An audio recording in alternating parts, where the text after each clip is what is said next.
वो है French revolution.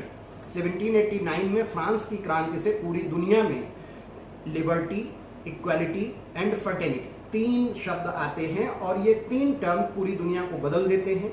उसी दौरान यूरोप में इन पे विचार शुरू होता है और एक ब्रिटिश थिंकर ने 1851 में ये टर्म पहली बार यूज किया, जिसे सेकुलरिज्म कहते हैं। और यहाँ पे उन्होंने जोर देके कहा कि बिना क्रिश्चियनिटी की बात किए हुए भी हम मनुष्य के अधिकारों की, उसके जीवन की और उसके व्यवस्था की या उसके प्रशासन की, गवर्नेंस की बातचीत हम लोग कर सकते हैं बिना क्रिश्चियनिटी पे बात किए। मतलब सबसे पहले ये टर्म इस तरह से यूज हुआ कि जब हम स्टेट को और रिलीजन को सेपरेट करें, दोनों को अलग अलग कर दें। अभी ध्यान रखना दोस्तों, मैं सेकुलरिज्म कह रहा हूं, उसका हिंदी टर्म यूज नहीं कर रहा हूं। वो इसलिए नहीं कर रहा कि अभी उस पर हम दूसरे हिस्से में बात करेंगे, क्योंकि भारत में यह टर्म बहुत ज्यादा गलत रूप से अनुवाद किया गया। अक्सर बातचीत में हम धर्म निरपेक्ष शब्द सुनते हैं, भारतीय संविधान में कहीं भी इस शब्द का कोई उल्लेख नहीं है और धर्म निरपेक्ष सेकुलरिज्म का अर्थ नहीं है। सेकुलरिज्म का अर्थ होता है पंथ निरपेक्ष। अभी हम इस पे बात करेंगे। हम जहां भी बोलना चाहेंगे, जहां हमारी बात होगी, वहां शब्द सेकुलरिज्म का हिंदी अर्थ आप लोग लेके चलेंगे, पंथ निरपेक्ष। इस पे भी बात करेंगे। वहीं से हम शुरू कर रहे शब्द को कि सेकुलरिज्म का जब पहला यूज हुआ, पहली बार यह टर्म आया, तो यह एक दीवार की तरह था, एक बंटवारा था, एक वॉल की तरह कि एक तरफ स्टेट होगा और एक तरफ रिलीजन होगा। रिलीजन और स्टेट के बंटवारे को यह शब्द लेके आता है। मतलब अब जो राजा होगा, जो किंग होगा, वो तो व्यवस्था बनाएगा, गवर्नेंस पे ध्यान देगा, आपके प्रशासन को देखेगा, लेकिन उसमें चर्च का कोई दखल नहीं होगा। चर्च धर्म के मामले देखेगा।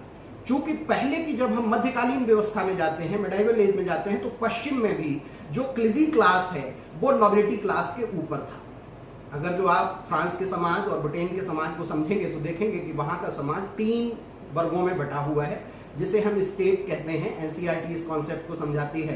पहला स्टेट है क्लिजी क्लास, वहां पे हिंदी टर्म में हम पादरी वर्ग कहते हैं और भारत में इसी को हम ब्राह्मण वर्ग कहते हैं। दूसरा नॉबिलिटी क्लास, जिसको हम क्षत्रिय वर्ग कहते हैं और वहां पर राजशाही वर्ग कहते हैं। और तीसरा जनरल स्टेट, जिसमें भारत में फिर दो बंटवारे हो जाते हैं, वैश्य और शूद्र के। तो ये समाज दुनिया का हर समाज हिस्सों में बटा हुआ था, लेयर्स में बटा हुआ है। सबसे ऊपर क्लिजी क्लास है, पादरी वर्ग है। पहली बार ये हो रहा है कि अब पादरियों की दुनिया और नोबिलिटी क्लास के लोगों की दुनिया पर जो रूल करने के तरीके हैं वो मिले जुले थे, अब वो अलग अलग रहेंगे। क्लिजी क्लास सिर्फ चर्च से जुड़ी हुई चीजें देखेगा। सेकुलरिज्म की शुरुआत यहां से होती है।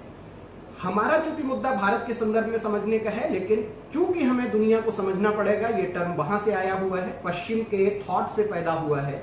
सबसे पहले हम ये समझेंगे कि दुनिया में कितने प्रकार के देश हैं इस कॉन्सेप्ट के आधार पर। अगर जो हम इसको देखते हैं तो तीन तरह के दुनिया में देश हैं, ठीक है। पहला देश जिसको हम कहते हैं नास्तिक राज्य, अथेस्टिक सोसाइटी, अथेस्टिक स्टेट। इसके यहां धर्म का नकार होता है, रिलीजन का नकार होता है। एंटी रिलीजियस स्टेट इन्हें हम कह सकते हैं। अब आप पूछें कि दुनिया में कुछ देश हैं क्या ऐसे? जी हाँ। सबसे पहले मैक्सिकन कॉन्स्टिट्यूशन में ये यूज हुआ 1917 में कि हम धर्म को नकारेंगे, हम रिलीजन की बात नहीं करेंगे अपने संविधान में।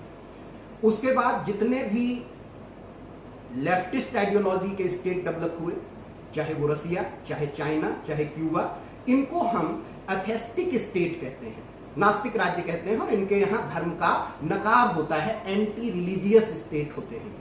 दूसरे तरह के राज्यों को हम थियोक्रेटिक स्टेट कहते हैं, सैद्धांतिक राज्य। इनके यहां घोषित धर्म होता है, वन पर्टिकुलर रिलीजन, एक धर्म की घोषणा कर दी जाती है और उस धर्म को ही सबसे महत्वपूर्ण माना जाता है। इस आधार पर अगर जो आप देखेंगे तो तीन धर्मों की स्पष्ट घोषणा हमें दुनिया में दिखाई देती है, क्रिश्चियनिटी की, इस्लाम की और बौद्धिज्म की। आपके बगल में श्रीलंका इसी तरह से थियोक्रेटिक स्टेट के रूप में बुद्धिस्ट स्टेट है। आपके बगल में बांग्लादेश और पाकिस्तान इस्लामिक स्टेट के रूप में थियोक्रेटिक स्टेट कहे जाते हैं। फिर तीसरे तरह के राज्य हैं जिन्हें हम सेकुलर स्टेट कहते हैं। दोस्तों यहां ध्यान रखना, हम अभी English term secular state use कर रहे हैं। इस सेकुलर स्टेट में एग्जाम्पल के तौर पर देखें तो अमेरिका और भारत, ठीक है, लेकिन अमेरिका और भारत दोनों एक ही तरह से सेकुलर स्टेट नहीं है। सेकुलर स्टेट होने का अर्थ होता है न्यूट्रल, तटस्थ होना। रिलीजियस मामलों में स्टेट न्यूट्रल रहेगा, उसका कोई रिएक्शन नहीं होगा। लेकिन अगर जो अमेरिका और भारत में हम अंतर देखें तो बहुत बड़ा अंतर दिखाई देता है। अमेरिका तटस्थ रहेगा, वो धर्म के किसी मामले में दखल नहीं देगा, लेकिन उसके विपरीत भारतीय समाज या भारतीय राज्य हर धर्म को सम्मान देगा, क्योंकि यह गांधी का देश है और गांधी की अपनी प्रस्तावना में एक टर्म आता है सर्वधर्म समभाव, जिसको हम रिलीजियस इक्वेनिमिटी बोलते हैं। रिलीजियस इक्वेनिमिटी, सर्वधर्म समभाव, सभी धर्मों को, ऑल रिलीजन इक्वल, ठीक है। तो भारत सभी धर्मों को सम्मान देते हुए तटस्थ रहेगा और अमेरिका किसी भी रिलीजन को सम्मान न देकर तटस्थ रहेगा। दोनों सेकुलर हैं, लेकिन सेकुलरिज्म के इस कॉन्सेप्ट में दोनों में अंतर है और इसीलिए अमेरिका के सेकुलरिज्म का अगर जो हिंदी ट्रांसलेशन हम करें तो वहां पर टर्म आएगा धर्मनिरपेक्ष, और अगर जो भारत में जो संविधान में सेकुलर टर्म यूज हुआ है उसका हिंदी ट्रांसलेशन हम करें तो हम कहेंगे पंथ निरपेक्ष। अब आप कहेंगे क्या धर्म और पंथ में अंतर है? जी हां। अगर जो हम रिलीजन टर्म का हिंदी ट्रांसलेशन करें तो कभी भी धर्म नहीं होता, रिलीजन का हिंदी ट्रांसलेशन होता है पंथ। इसको समझने के लिए हमें सबसे पहले धर्म को समझना होगा। धर्म को समझने के लिए हमें रिलीजन और धर्म दोनों के अंतर को समझना होगा। सबसे पहले हम धर्म की बात करते हैं। भारत में धर्म किसे कहा जाता है? एक क्वेश्चन है, आप लोग अगर जो जुडिशरी से संबंधित प्रतियोगी परीक्षाएं देंगे तो वहां पे ऐसे प्रश्न आपके सामने खड़े हो सकते हैं जिनमें पूछा जाता है what is the difference between religion and Dharma. Term है धर्मा। अब आप लोग पूछ सकते हैं कि धर्मा का इंग्लिश ट्रांसलेशन क्या होगा? तो दोस्तों ये चीज ध्यान रखना, भाषा समाज से पैदा होती है और टर्म भाषा के होते हैं, और उस समाज में ही वो टर्म पैदा होते हैं जहां वैसी संस्कृति हो, वैसा समाज हो। अमेरिका के समाज में धर्मा जैसा कोई कॉन्सेप्ट नहीं हो सकता, ब्रिटेन के समाज में धर्मा जैसा कोई कॉन्सेप्ट नहीं हो सकता, वहां रिलीजन ही हो सकता है, लेकिन हमारे समाज में धर्म हो सकता है। धर्म और रिलीजन के अंतर को समझते हुए हम इस बात को समझ लेंगे। जैसे धर्म का ट्रांसलेशन जो रिलीजन समझते रहते हैं वो इसीलिए कंफ्यूज रहते हैं। आज इस कॉन्सेप्ट को समझने के बाद हमारा क्लियर होगा कि रिलीजन के लिए 4 इंपॉर्टेंट कंपोनेंट होते हैं। इंपॉर्टेंट कंपोनेंट, अगर इन 4 में से कोई भी एक चीज नहीं है या लैक है तो हम उसको रिलीजन नहीं कहेंगे। इन 4 बिंदुओं को आप लोग समझ सकते हो कि रिलीजन के लिए कौन से जरूरी 4 टूल्स होते हैं। पहला, वहां पर एक गॉड होता है या एक पैगंबर होता है या एक उनका संस्थापक होता है या एक प्रवर्तक होता है और वही सर्वे सर्वा होता है। जैसे दुनिया के घोषित धर्मों की बात करें हम क्रिश्चियनिटी, तो क्रिश्चियनिटी में गॉड होगा एक और मैसेंजर कौन होगा? यहोवा, यीशु। ईसा मसीह के अलावा किसी को भी हम वो दर्जा नहीं देंगे। ऐसे ही इस्लाम में हम पैगंबर साहब को मानेंगे और गॉड की जगह अल्लाह होगा। ठीक उसी तरह से हम बौद्धिज्म में बुद्ध को मत लेकर चलेंगे। लेकिन भारत के हिंदू धर्म की बात करें या सनातन धर्म की बात करें या भारतीय धर्म की बात करें तो यहां पर एक नहीं 33 करोड़ भगवान हैं, 33 करोड़ देवता हैं, हर कोई धर्म का प्रवर्तक है। ऐसी स्थितियों में कोई एक नहीं है। तो रिलीजन धर्मा का पहला अंतर होता है, धर्म कभी भी उस रिलीजन के फर्स्ट कंपोनेंट को कैरी नहीं करता, एक वाली बात। दूसरा, एक किताब होती है, एक पुस्तक होती है, होली बुक। होली बुक के रूप में अगर जो क्रिश्चियनिटी में देखोगे तो बाइबल, अगर जो आप इस्लाम में आओगे तो कुरान शरीफ, अगर जो आप सिख रिलीजन में आओगे तो वहां पे गुरु ग्रंथ साहब, अगर जो आप बुद्धिज्म में आओगे तो पिटक। लेकिन हिंदू धर्म में रामायण भी है, गीता भी है, आपकी श्रीमद् भागवत किताब भी है, वेद हैं, पुराण हैं, आप एक जगह नहीं हो सकते। तीसरी चीज होती है प्लेस। स्थान। रिलीजन के लिए जरूरी है कि कोई एक पर्टिकुलर प्लेस होगा, एक निश्चित स्थान होगा। अगर जो आप क्रिश्चियनिटी रिलीजन की बात करेंगे तो आपको चर्च जाना पड़ेगा, चर्च में ही आप गॉड से बात कर सकते हैं। आप इस्लाम में बात करेंगे तो आपको मस्जिद या मक्का मदीना या रोम, क्रिश्चियनिटी में उसी तरह से, या सिख में आपको अमृतसर या गुरुद्वारा। लेकिन अगर जो भारत के संदर्भ में बात करेंगे, इंडियन सोसाइटी के संदर्भ में, तो यहां हर जगह कड़ कड़ में किसी पेड़ की पूजा हो जाएगी, किसी चौराहे पे पूजा हो जाएगी, किसी घर में पूजा हो जाएगी, ट्रेन में पूजा हो जाएगी, कहीं भी आप ये काम कर सकते हो। कोई एक पर्टिकुलर ऐसी जगह नहीं, कोई ऐसा प्लेस नहीं। फिर चौथी चीज आती है पद्धति। पद्धति जिसे कहते हैं, जिसे हम वर्शिप कहते हैं, जिसको हम पूजा करने का एक तरीका कहते हैं। तो वहां पे तय है कि आपको चर्च में प्रेयर करनी होगी, मस्जिद में नमाज अदा करनी होगी। लेकिन भारतीय समाज में कोई भी एक निश्चित प्रक्रिया नहीं है। कोई घंटी बजाएगा, कोई दीपक जलाएगा, कोई व्रत करेगा, कोई कुछ भी करेगा और वो अपनी इबादत पूरी कर लेगा, अपनी आराधना पूरी कर लेगा, उसकी वर्शिप हो जाएगी। इसलिए ये मैंने अंतर आपके सामने रखा कि धर्म और रिलीजन दोनों अलग अलग चीजें हैं। इसलिए कभी भी रिलीजन का ट्रांसलेशन आप लोग धर्म मत करिएगा। बातचीत में, लिखने में, कहीं भी बोलने में रिलीजन का ट्रांसलेशन हिंदी में होता है पंथ। अब चूंकि आज हमारे संविधान में सेकुलर टर्म शामिल हो गया 42nd कॉन्स्टिट्यूशनल अमेंडमेंट 1976 से, उसके बाद की बात हम तब करेंगे जब हम उससे पहले की बात करें।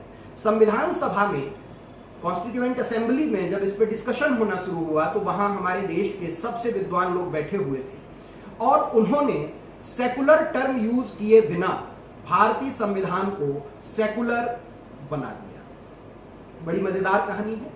अगर जो प्रियम्बल आप लोग पढ़ते हैं या प्रियम्बल पे आप लोगों ने ध्यान दिया हो तो प्रियम्बल में 76 से पहले सेकुलर टर्म कहीं नहीं था और 76 के बाद सेकुलर टर्म जोड़ा गया। क्या यह ढांचे का परिवर्तन हुआ, बेसिक स्ट्रक्चर से छेड़छाड़ हुई? नहीं हुई। क्यों नहीं हुई? क्योंकि ऑलरेडी हमने सेकुलरिज्म को पहले से अपने कॉन्स्टिट्यूशन में शामिल कर रखा है और प्रियम्बल में इसकी घोषणा है। मैं आपका ध्यान दिलाना चाहूंगा जहां एक टर्म यूज होता है कि liberty of belief, faith and worship. पूरा स्टेटमेंट है जिसमें थॉट और एक्सप्रेशन भी शामिल है, लेकिन यहां पे हम बात कर रहे हैं दो शब्दों को हटाकर सिर्फ तीन को लेकर। Liberty of belief, faith and worship, जिसे हिंदी में कहते हैं विश्वास, धर्म और उपासना की स्वतंत्रता। हमने इसी शब्द से सेकुलर स्टेट का एक ढांचा बना दिया और बिना सेकुलर टर्म यूज किए। क्योंकि अगर तो उस समय हम सेकुलर टर्म यूज करते, इस पे संविधान सभा में बहसें हुई हैं, आप लोग रिकॉर्ड्स में जा सकते हैं। क्योंकि इतना समय नहीं है कि हम रिकॉर्ड्स के सहारे उसकी सारी बात कर सकें, सिर्फ संकेत मात्र कर रहे हैं कि वहां पे सेकुलर टर्म यूज क्यों नहीं हुआ। ये प्रश्न पूछा जाता है कि सेकुलर राज्य था भारत, बनाया जाना था, तो फिर टर्म क्यों नहीं यूज हुआ, 76 में ही क्यों आया। बाबा साहब को यह पता था, चूंकि वो पाश्चात्य समाज और पाश्चात्य संविधानों के बहुत अच्छे अध्येता थे। आप लोग जानते हो कि वो बहुत मेरिटोरियस थे, बहुत ज्यादा समझ थी उनको शब्दों की।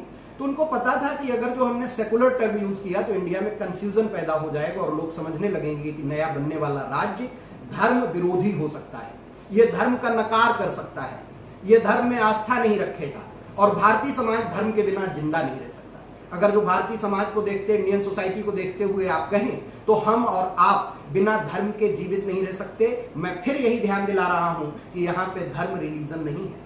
अभी भी हम और आप बात कर रहे हैं तो यहां पे आपका एक विद्यार्थी धर्म है और हमारा एक शिक्षक धर्म है। हमारे देश के पूर्व प्रधानमंत्री ने आज के वर्तमान प्रधानमंत्री को, जब वो किसी राज्य के मुख्यमंत्री हुआ करते थे, तो कहा था स्पष्ट रूप से कि राजा का एक धर्म होता है, राज धर्म का पालन होना चाहिए था। राज धर्म किसे कहेंगे? अब आप कहें कि सेकुलर स्टेट कैसे धर्म के साथ चल सकता है? यहां धर्म रिलीजन है ही नहीं, यहां पर रिलीजन पंथ है। धर्म का मतलब होता है धर्मिति धारित। धर्म दो तरह से जुड़ता है इस सेकुलर कॉन्सेप्ट के साथ, एक नेति नेति, एक येति। अगर जो हम सेकुलरिज्म को ही कहें तो सेकुलरिज्म के दो फॉर्म हमारे सामने आते हैं, पॉजिटिव और निगेटिव। अगर जो अमेरिका की सेकुलरिज्म को हम देखें तो चूंकि वो न्यूट्रल हैं, तटस्थ हैं, धर्म का नकार करके, धर्म को नहीं कहकर, तो वो निगेटिव फॉर्म है सेकुलरिज्म का। लेकिन हम सभी धर्मों का सम्मान करते हुए भी किसी एक धर्म के राज्य को घोषित नहीं कर रहे हैं, तो ये हमारा पॉजिटिव सेकुलरिज्म है। आप लोगों को लगेगा कि ये कॉन्सेप्ट पहली बार हमारे सामने आ रहा है, निगेटिव सेकुलरिज्म और पॉजिटिव सेकुलरिज्म। मैंने बताया दुनिया के सभी राज्य 3 तरह की श्रेणियों में बटे हुए हैं। इस आधार पर हम देखेंगे तो 4 हो जाएंगे, चौथी में सिर्फ भारत आएगा कि सेकुलरिज्म में भी 2 फॉर्म बन जाएंगे, पॉजिटिव एंड निगेटिव। ठीक है, अब अगर जो भारत की बात करें तो यहां धर्म के बिना मानव जीवन का अस्तित्व ही नहीं, एग्जिस्टेंस ही नहीं हो सकता। इंडियन सोसाइटी एग्जिस्ट ही नहीं कर सकती विदाउट धर्म, रिलीजन नहीं, विदाउट धर्म। मानव धर्म, हम लोग रोज बात करते हैं, मनुष्य का धर्म ये कहता है।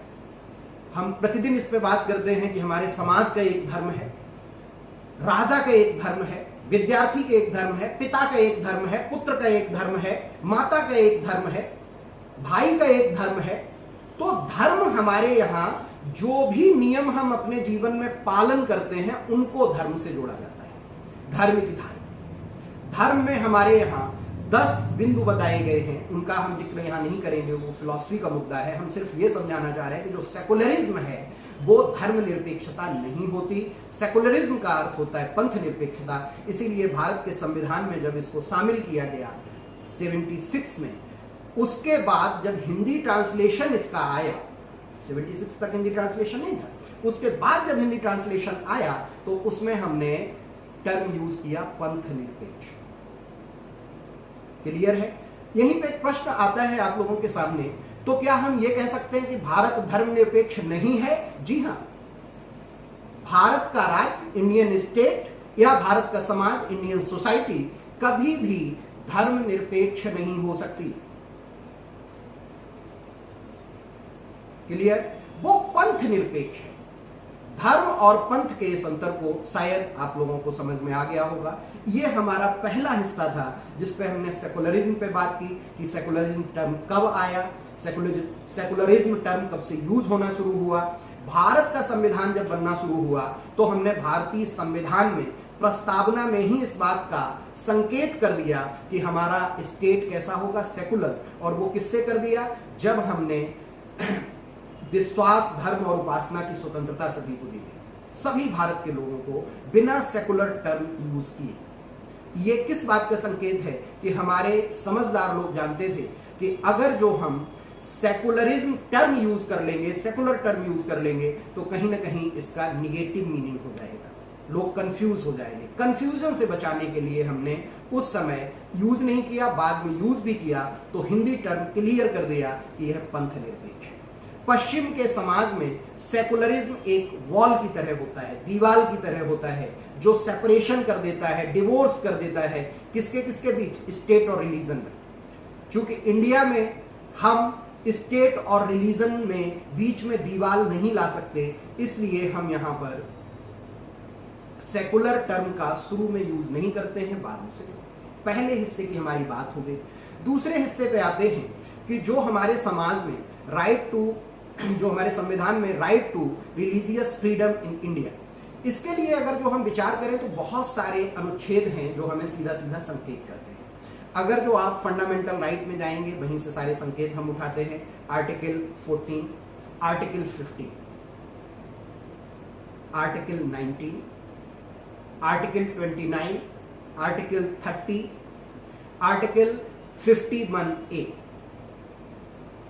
Fundamental duties.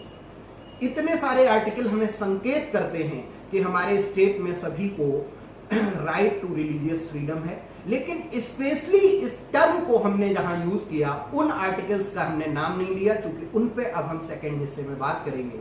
और वो शुरुआत होती है आर्टिकल 25 से आर्टिकल 28 तक, जहां पे उसकी हेडिंग ही है right to religious freedom. Right to religious freedom पर जब हम बात शुरू करते हैं तो सबसे पहले हमारा आर्टिकल 25 नंबर के आर्टिकल पे जब हम बात करेंगे, विचार करेंगे, तो यहां पे स्पेशली इन्होंने फोकस करके कॉन्स्टिट्यूशन में जो टर्म यूज किए हैं उन पे बात करेंगे। तो सबसे पहले है फ्रीडम ऑफ कॉन्सेंस। ये कॉन्सेंस टर्म जो है बहुत ही ज्यादा अपने अर्थों को समेटे हुए हैं, एक साथ बहुत सारे मीनिंग, इसके आयाम इसमें जुड़े हुए हैं, बहुत सारे डायमेंशंस में ये यूज होता है। इसको आगे स्पष्ट करने के लिए स्पेशली कुछ टर्म जोड़े गए, and free profession, practice and propagation of religion, अंतःकरण की और धर्म की अबाध रूप से मानने, आचरण और प्रचार करने की स्वतंत्रता। आप लोग ये ध्यान रखिएगा कि आपको समस्त धार्मिक स्वतंत्रताएं दी गई हैं धर्म की स्वतंत्रता के अधिकार में, right to freedom of religion में, आर्टिकल 25 टू 28। लेकिन आईपीसी में अगर जो आप एग्रेसिव एक्टिविटीज से जुड़ते हैं तो आईपीसी में 295 से 298 तक आपको सजा का भी प्रावधान किया गया है, आपको पनिश भी किया जाएगा। सबसे पहले हम आर्टिकल 25 की बात करते हैं शुरू। इसको एक चीज तो और ध्यान रखिएगा कि ये व्यक्तिगत स्वतंत्रता का अधिकार है, ये पर्सनल फ्रीडम देता है रिलीजन। पर्सनल कैसे? सबसे पहले जो आपको कहा गया कॉन्सेंस, अंतःकरण समझने की जरूरत है। हिंदी में इसका ट्रांसलेशन हम अंतःकरण करते हैं। अंतःकरण को हम और सरल भाषा में समझने के लिए अपना मन कहते हैं, कि हम अपने मन से, अपने अंतःकरण से पूरी तरह से स्वतंत्र हैं कि हम धर्म को किस रूप में स्वीकारें।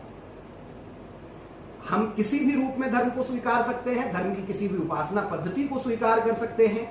इसी के आधार पर कहा जाता है कि हम अलग अलग देवता, अलग अलग ईश्वर, अलग अलग पद्धति, अलग अलग स्थान पर अपनी उपासना कर सकते हैं। साथ में दूसरा कहा गया अबाध रूप से मानने, फ्री प्रोफेशन। फ्री प्रोफेशन का मतलब होता है कि हम अपने क्रियाकलापों को कर सकते हैं।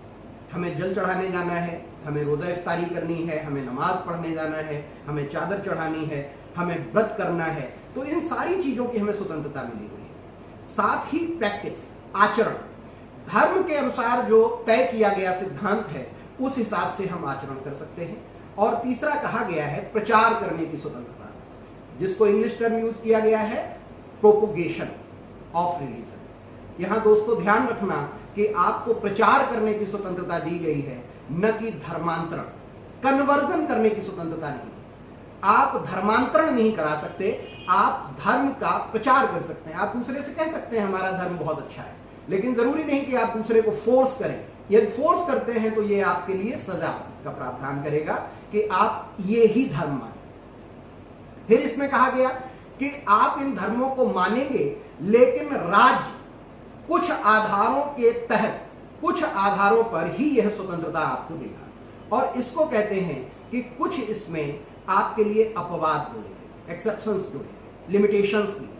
और इनको हम समझें तो आर्टिकल 25 में स्पष्ट रूप से कहा गया है subject to public order, morality and health and to the other provisions of this part. ठीक, लोक व्यवस्था, सदाचार और स्वास्थ्य तथा इस भाग में अन्य उपबंधों के अधीन रहते हुए, ये चार चीजें आपको ध्यान रखनी है। और इन चार चीजों का ध्यान रखने के बाद आप धर्म के किसी भी रूप को मान सकते हैं। सबसे पहले लोक व्यवस्था जोड़ा गया। जैसे आज के समय में अगर जो आप देख रहे हैं, तो हमने एक आधार पर, इसी आर्टिकल 25 के आधार पर, इस समय जब ईद मनाई गई, रमजान मनाया गया, या आपका बड़ा मंगल मनाया गया, रामनवमी मनाई गई, तो आप लोगों को स्वतंत्रता नहीं थी अपने धर्म के आचरण करने की। न तो आपको प्रोफेशन की लिबर्टी मिली, फ्रीडम मिली, ना आपको प्रैक्टिस की फ्रीडम मिली। किस आधार पे इसको बैन किया गया? तो इसी में एक है स्वास्थ्य, हेल्थ। अभी हम सब लोग जानते हैं कि महामारी का दौर चल रहा है। हेल्थ के आधार पर ही इस समय में बहुत आसानी से आप इसे समझ सकते हैं कि आपका जो रिलीजियस फ्रीडम का राइट है वो अभी ही बैन किया गया। ठीक है, चार आधारों पर इसको रोका जा सकता है, इसको आपको ध्यान रखने की जरूरत है। लोक व्यवस्था, पब्लिक ऑर्डर, मोरालिटी, सदाचार।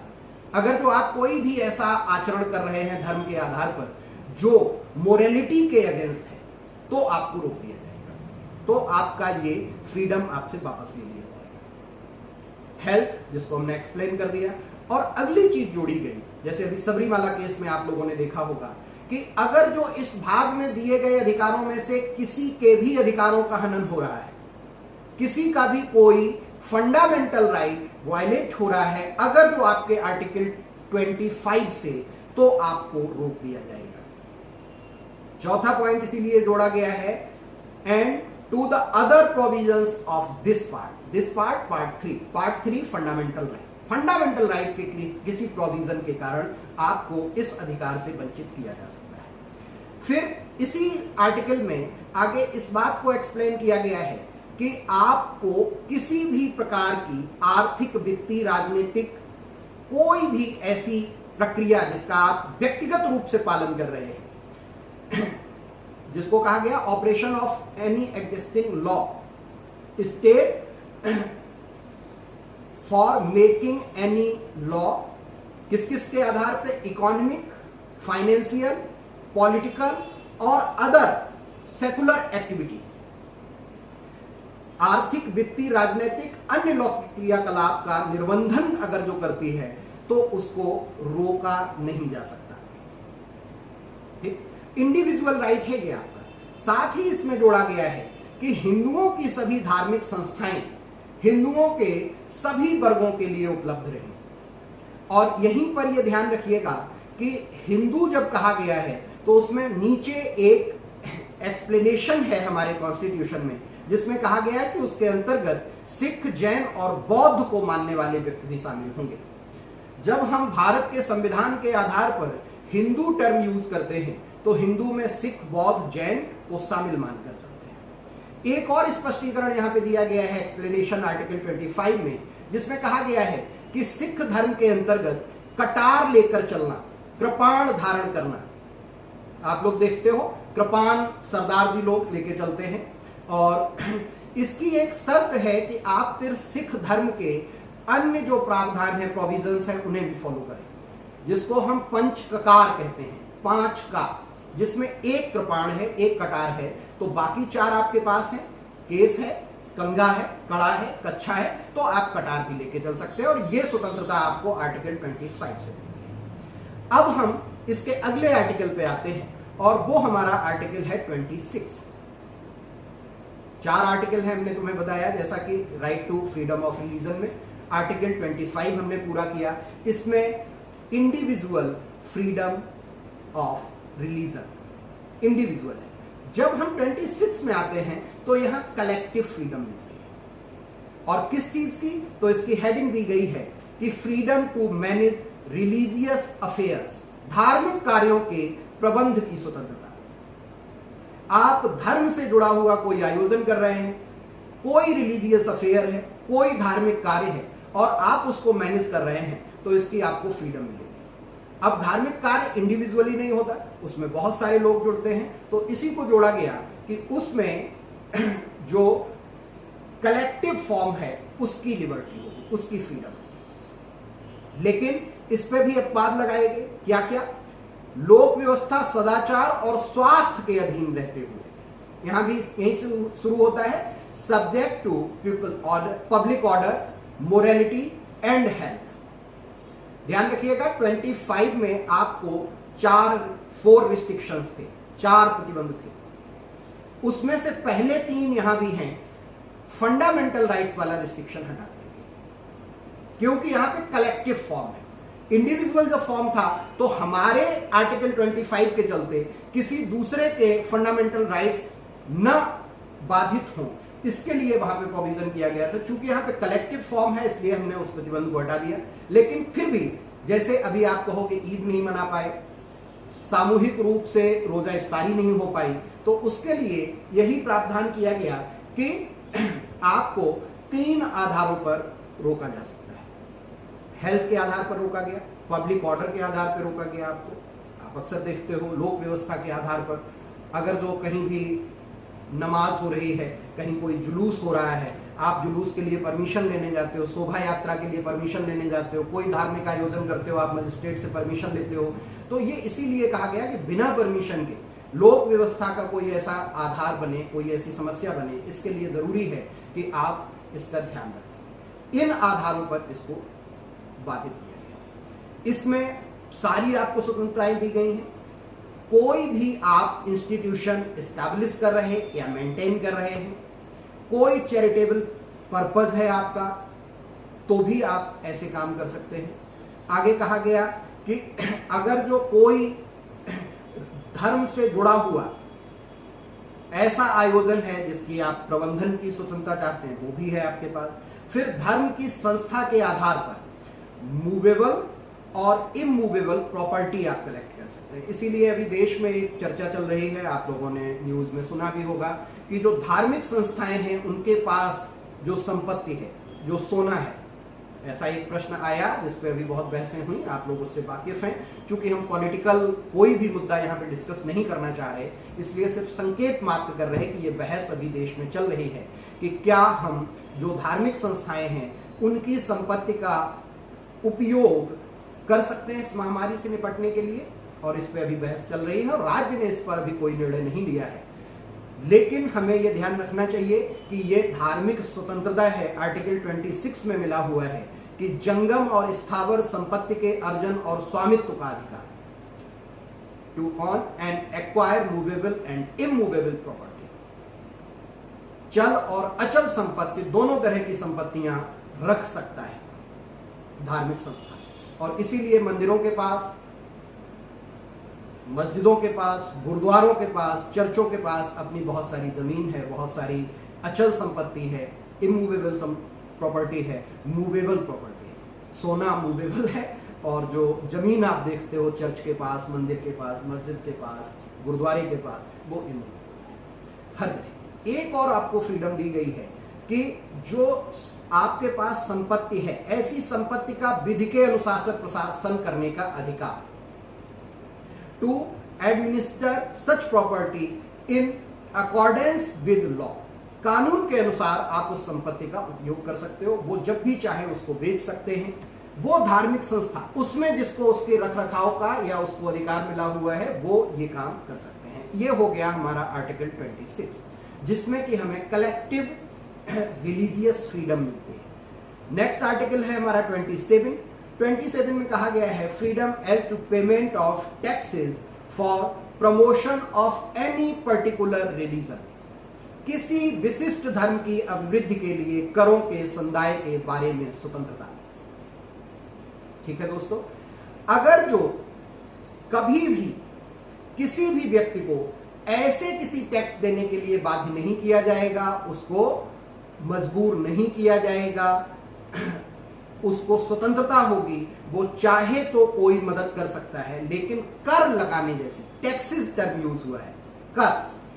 अब आप सोचें इसके लिए कि ये क्यों प्रावधान किया गया, हमें तो इसकी कोई जरूरत नहीं पड़ती। तो दोस्तों इसके लिए हमें इतिहास में वापस जाना पड़ेगा। भारत में जाजिया बहुत चर्चित टैक्स रहा है और जाजिया को अंतिम रूप से मोहम्मद शाह रंगीला, जो पोस्ट मुगल के शासक हैं, उन्होंने खत्म किया था।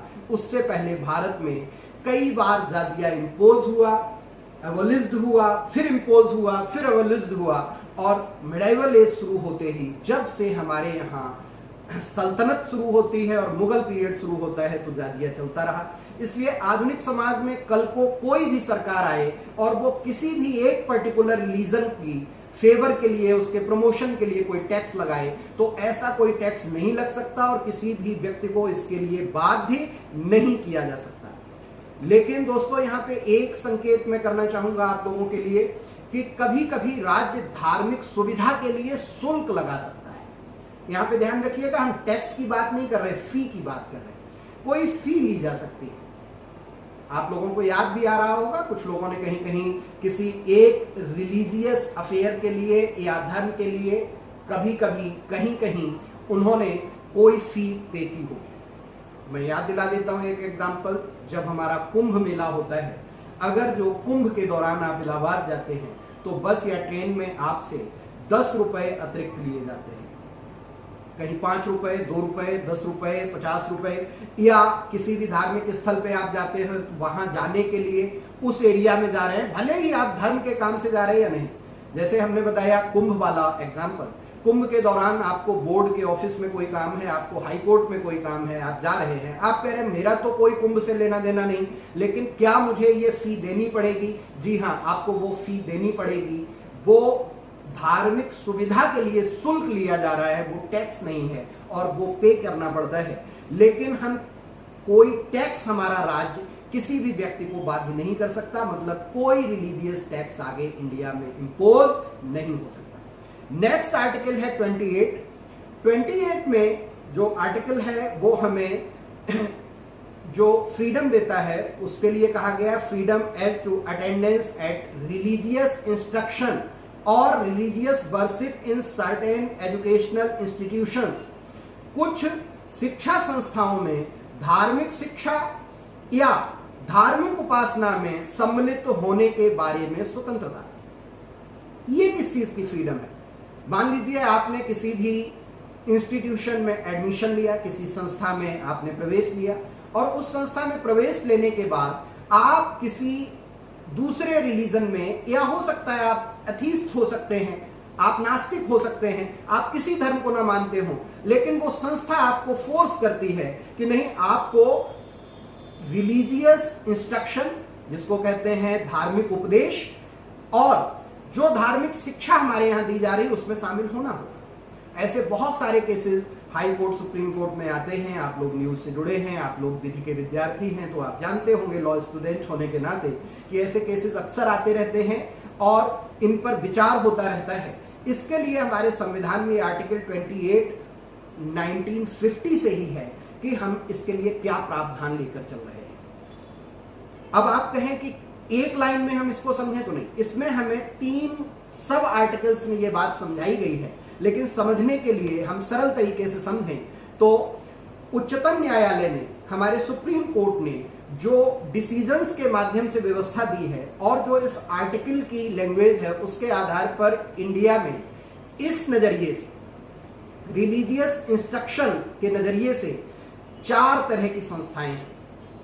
पहली संस्था जो पूर्णतः राज्य द्वारा संचालित होती है। पहला पॉइंट यही कहा गया है कि राज्य निधि से पूर्णतः पोषित किसी शिक्षा संस्था में कोई धार्मिक शिक्षा नहीं दी जाएगी। ठीक है, कोई भी धार्मिक शिक्षा नहीं दी जाएगी, राज्य द्वारा पूर्णतः पोषित। पूर्णतः पोषित का मतलब क्या होता है? No religious instruction shall be provided in any educational institute wholly maintained out of state funds. राज्य निधि से पैसा लेकर अगर जो कोई संस्था चल रही है, जैसे सरल शब्दों में कहें, जितने भी गवर्नमेंट इंस्टीट्यूशंस हैं, गवर्नमेंट इंस्टीट्यूशंस कहने से एग्जांपल समझने के लिए अगर जो स्कूलिंग के नजरिए पे आप देखें तो आपके केंद्रीय विद्यालय, आपके government inter college, government girls inter college, government degree college, आपकी यूनिवर्सिटीज। अगर जो आप यूनिवर्सिटीज की बात करें तो जो रोहेलखंड यूनिवर्सिटी है वो गवर्नमेंट यूनिवर्सिटी है, पूर्णतः राज्य वित्त पोषित है। क्या उसमें धार्मिक शिक्षा दी जा सकती है? नहीं दी जा सकती। क्या कोई रिलीजियस इंस्ट्रक्शन हो सकता है? नहीं हो सकता है। ये आर्टिकल 28 हमें इसकी स्वतंत्रता देता है। फिर दूसरे तरह की संस्थाएं वो हैं जिनके बारे में कहा गया कि जिनका प्रशासन तो राज्य करेगा, लेकिन वह संस्थाएं किसी न्यास द्वारा स्थापित हुई हैं। जैसे institution which is administered by the state but has been established under any trust. यदि किसी ट्रस्ट ने कोई संस्था बनाई है, न्यास ने, हिंदी में न्यास कहते हैं, इंग्लिश में ट्रस्ट कहते हैं, या कोई समूह है जिसने कोई संस्था स्थापित की है और वो संस्था रिलीजियस इंस्ट्रक्शन देना चाहती है तो दे सकती है या नहीं दे सकती। इसके लिए सुप्रीम कोर्ट के अनुसार और इस आर्टिकल 28 की लैंग्वेज के अनुसार रिलीजियस इंस्ट्रक्शन हो सकता है, धार्मिक शिक्षा दी जा सकती है। इसी के आधार पर हम किसे देखते हैं? माइनॉरिटी इंस्टीट्यूशंस, वो ट्रस्ट से स्थापित होते हैं। अगर जो एग्जाम्पल के तौर पे आप देखो, शिशु मंदिर, विद्या मंदिर, मदरसे, आप मिशनरी स्कूल्स देखते हो, आप मिशनरी कॉलेजेस देखते हो, बड़ी बहस चलती है सेंट स्टीफेंस को लेके, जामिया मिलिया इस्लामिया को लेके, एएमयू को लेके, बीएचयू को लेके। ये सारी ट्रस्ट द्वारा स्थापित की गई संस्थाएं हैं। क्या इनमें शिक्षा दी जा सकती है? हाँ, दी जा सकती है, भले ही वहां का प्रशासन, एडमिनिस्ट्रेशन बाय स्टेट, राज्य द्वारा हो रहा हो, लेकिन फिर भी वहां पे रिलीजियस इंस्ट्रक्शन हो सकता है। अभी हमने दो तरह की संस्थाएं बताई। पहली जो पूर्णतः राज्य पोषित है, जिसको सरल शब्दों में समझने के लिए सरकारी संस्थाएं, गवर्नमेंट इंस्टीट्यूशंस, वहां पे रिलीजियस इंस्ट्रक्शन नहीं होगा। दूसरा पॉइंट मैंने बताया कि एडमिनिस्ट्रेशन तो वहां का स्टेट के अकॉर्डिंग हो रहा है, लेकिन एस्टैब्लिशमेंट ट्रस्ट से हुआ है या किसी संस्था के माध्यम से हुआ है, तो वहां पे रिलीजियस इंस्ट्रक्शन हो सकता है। उसके बाद दो तरह की संस्थाएं, एक वो जिन्हें स्टेट से वित्तीय सहायता प्राप्त होती है, गवर्नमेंट एड, ठीक है। अगर जो आप एग्जाम्पल के तौर पे देखें तो आपका विश्वविद्यालय जिसको मान्यता प्राप्त है, और दूसरे तरह के विश्वविद्यालय जिनको मान्यता और वित्तीय सहायता प्राप्त है, जैसे बरेली कॉलेज। बरेली कॉलेज को गवर्नमेंट एड मिलती है। अब बरेली कॉलेज या आपकी यूनिवर्सिटी में क्या रिलीजियस इंस्ट्रक्शन हो सकता है, धार्मिक शिक्षा दी जा सकती है? इसके लिए जो प्रोविजन है उसमें साफ साफ लिखा है स्वैच्छिक आधार पर। अगर जो व्यक्ति ने खुद परमिशन दी है, उस व्यक्ति ने कहा है कि हमें शिक्षा चाहिए, हमें इस पे ऑब्जेक्शन नहीं है, तो आपको दी जा सकती है। अगर जो आपको ऑब्जेक्शन है तो आपको नहीं दी जा सकती। अगर जो 18 साल से कम का स्टूडेंट है, बच्चा है, चूंकि एजुकेशनल इंस्टीट्यूट के बारे में बात कर रहे हैं, तो उनके गार्जियन से आपको पूछना पड़ेगा। अब एग्जाम्पल के तौर पे बरेली कॉलेज में क्या रिलीजियस इंस्ट्रक्शन हो सकता है? हाँ, हो सकता है, यदि सभी स्टूडेंट चाहें तो। अब उसके लिए क्या है कि एडमिशन के टाइम आप सबसे पूछिए, तो चूंकि एक मुद्दा बनेगा, इसलिए क्या किया गया, इसको सर आपका माइक ऑफ हो गया है। माइक हमारा ऑफ हो गया? ओहो, कितनी देर पहले, कितनी देर पहले माइक ऑफ हुआ है हमारा? सर जस्ट अभी अभी हुआ था। अब ठीक है? किसी ने किया अभी। अच्छा, किसी ने कर दिया होगा। ये मैं व्यक्तिगत तौर पे बताऊं, मैं इस पद्धति के बिल्कुल विपरीत हूं। मैं एकेडमिक्स का आदमी हूं। क्लास में टीचर की ही चलनी चाहिए। ये सोशल मीडिया के माध्यम हमें सच्चे अर्थों में डेमोक्रेसी के करीब ले आते हैं, जहां विद्यार्थी भी टीचर की ही तरह उतने ही ताकतवर यहाँ होते हैं कि वो टीचर की आवाज़ पे भी नियंत्रण कर सकते हैं। तो ये व्यवस्था थोड़ी सी अलग है, लेकिन हम लोग अभ्यस्त हो जाएंगे। अध्यापक बहुत उदार होते हैं और बहुत जल्दी अभ्यस्त हो जाते हैं। विद्यार्थी भी चुप कराएंगे तो हम चुप हो जाएंगे। लेकिन चलिए, आपने संकेत कर दिया और हमारी आवाज़ फिर से सब लोगों को मिल रही होगी। मैं बात कर रहा था आर्टिकल 28 पे कि 28 के अनुसार 28 आर्टिकल से 4 तरह की संस्थाओं की व्यवस्था होती है। पहली fully government, Holi fund government होता है, पूर्णतः राज्य पोषित होती हैं, उनमें रिलीजियस इंस्ट्रक्शन नहीं होगा। दूसरी संस्थाएं वो होती हैं जिनका एडमिनिस्ट्रेशन स्टेट का होता है, लेकिन किसी ट्रस्ट से एस्टैब्लिश्ड होती हैं, वहां रिलीजियस इंस्ट्रक्शन हो सकता है। और तीसरी संस्थाएं वो होती हैं जिनको वित्तीय सहायता प्राप्त होती है, गवर्नमेंट एड मिलती है, वहां सबकी सहमति से हो सकती है, बिना सहमति के नहीं। और चौथी संस्थाएं जिनको मान्यता प्राप्त होती है, जैसे आपका विश्वविद्यालय, तो वहां पे हो सकती है, हाँ हो सकती है, लेकिन सभी विद्यार्थियों की सहमति के बाद। इसलिए तीसरे और चौथे नंबर की जो संस्थाएं हैं, चूंकि वहां सबकी सहमति लेनी होती है, इसलिए कोई लेता नहीं है और वहां पे ऐसा कोई विवाद नहीं आता है।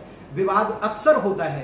तो दूसरा पॉइंट जो मैंने बताया कि ऐसी संस्थाएं जो किसी ट्रस्ट से स्थापित होती हैं और एडमिनिस्ट्रेशन स्टेट का होता है, तो वहां पे कॉन्फ्लिक्ट्स आते रहते हैं, उसके केसेस होते रहते हैं। ये कुल मिला के हमारे यहाँ आर्टिकल 25 से 28 तक इंडियन कॉन्स्टिट्यूशन में right to freedom of religion है। अब मुझे लगता है कि मैं 11:52 लगभग 50 मिनट बोल चुका हूं दोनों हिस्सों पे, और यूजीसी के हिसाब से भी एक लेक्चर मैक्सिमम 50 से 55 मिनट का होना चाहिए। और स्क्रीन के सामने बिना किसी का चेहरा देखे 50 मिनट बोलना किसी सजा और यातना से कम नहीं है, लेकिन फिर भी आप लोग सुन रहे थे ध्यान से, इसलिए ये काम पूरा हो पाया। तो पहले पोर्शन को हम यहीं पे ब्रेक करते हैं, पहले हिस्से को अपने लेक्चर के, कि जहां पे हमें बोलना था। अब हम लोग बात शुरू करते हैं। जो भी बातें हमने आपसे की हैं, सेकुलरिज्म को जो मैंने आपको समझाया है, और बाद में जो right to freedom of religion है उसके बारे में बात की, इन दोनों को जोड़कर जो भी क्वेरीज आपके मन में हो वो आप हमसे पूछ सकते हैं। क्या मैम आप हैं हमारे साथ? हाँ सर, मैं हूँ। जी मैम, अब हम लोग क्वेश्चंस पे आ सकते हैं। हाँ सर, आ सकते हैं। स्टूडेंट्स, आप लोग कोई क्वेरी है आपकी या कोई क्वेश्चन रेज करना चाहते हो, कुछ पूछना चाहते हो तो आप लोग पूछो। Ravish, good morning. Good morning sir, thank you for this excellent session. Sir मुझे आपसे 2 प्रश्न पूछने हैं। जी सर, पहला मैं चाहूंगा कि आप धर्मनिरपेक्षता और पंथनिरपेक्षता इसके बारे में थोड़ा सा और हम लोगों को ज्ञान दें। ठीक है। और दूसरा सर, यूनिफॉर्म सिविल कोड के प्रोस और कॉन्स, अगर सर आप उस पर रोशनी डाल सकें तो। थैंक यू, बहुत अच्छा प्रश्न है आपका। मैंने आपको रिलीजन का ट्रांसलेशन पंथ समझा दिया था, लेकिन अगर जो दोनों टर्म को हम एक साथ लें, धर्म निरपेक्षता क्या है और पंथ निरपेक्षता क्या है और उसके अंतर क्या है, तो इसको समझने के लिए दोस्त हमें इंडियन कॉन्स्टिट्यूशन और अमेरिकन कॉन्स्टिट्यूशन का सहारा लेना होगा। जो अमेरिकन कॉन्स्टिट्यूशन है और उसके जो प्रोविजंस हैं वो धर्म निरपेक्षता के हैं, और जो इंडियन कॉन्स्टिट्यूशन के प्रोविजन है, जैसे मैंने कहा कि ये दो हिस्से आपस में कंट्राडिक्टरी जैसे हैं। पहले कहा सेकुलरिज्म, सेकुलर टर्म हमने यूज किया प्रियम्बल में। 76 के बाद हमारा देश कैसा है? सेकुलर है। लेकिन हम आर्टिकल 25 में सबसे पहले आपको धर्म की स्वतंत्रता दे रहे हैं। और कौन इसमें सहयोग कर रहा है? राज्य कर रहा है। मतलब राज्य का कोई ना कोई दखल धर्म के साथ है, तो यह धर्म निरपेक्षता नहीं हुई। ठीक है, तो धर्म निरपेक्षता का अर्थ होता है, सेकुलरिज्म का जो एक हिंदी ट्रांसलेशन लोग करते हैं धर्म निरपेक्षता, उसका कोई एग्जाम्पल इंडियन कॉन्स्टिट्यूशन में नहीं है। वो एग्जाम्पल आपको मिलेगा अमेरिकन कॉन्स्टिट्यूशन में। हमारे देश में धर्म निरपेक्षता जैसा कोई भी विचार संभव नहीं है, लेकिन फिर भी समझने के लिए हमें पाश्चात्य समाज को समझना होगा, वेस्टर्न सोसाइटी से ये एग्जाम्पल लेना होगा कि जहां पे स्टेट न्यूट्रल हो जाएगा रिलीजियस अफेयर्स में। एक लाइन में अगर जो आप कहें कि धर्म निरपेक्षता क्या है, तो धर्म निरपेक्षता राज्य द्वारा धार्मिक क्रियाकलापों में तटस्थता की भूमिका निभाने को कहते हैं, न्यूट्रल अप्रोच। लेकिन आप पूछे पंथ निरपेक्षता क्या है, तो हम कहेंगे कि पंथ निरपेक्षता का अर्थ होता है कि राज्य का अपना कोई घोषित धर्म नहीं होगा और राज्य सभी धर्मों को समान सम्मान देगा। सर्वधर्म समभाव, religious equanimity, all religion equality, और यहां पे राज्य रेस्पेक्ट दे रहा है। तो अगर जो एक अंतर आप पूछे हमसे कि धर्म निरपेक्षता और पंथ निरपेक्षता में क्या अंतर है, तो पंथ निरपेक्षता में किसी भी धर्म को सम्मान नहीं होता है और पंथ निरपेक्षता में हर धर्म को सम्मान दिया जाता है। इसलिए भारत में पंथ निरपेक्षता है और अमेरिका में धर्म निरपेक्षता है, और दोनों ही देश सेकुलर स्टेट है। हमने बताया था कि जो एथिस्टिक स्टेट है या जो थियोक्रेटिक स्टेट है उनको तो अलग ही कर दीजिए। सेकुलर स्टेट में 2 तरह के स्टेट हैं, जिनमें कुछ धर्म निरपेक्ष, कुछ पंथ निरपेक्ष। भारत पंथ निरपेक्ष है और अमेरिका धर्म निरपेक्ष है। धर्म निरपेक्ष होने का अर्थ होता है धर्म से न्यूट्रल रहना, किसी भी धर्म को सम्मान न देना।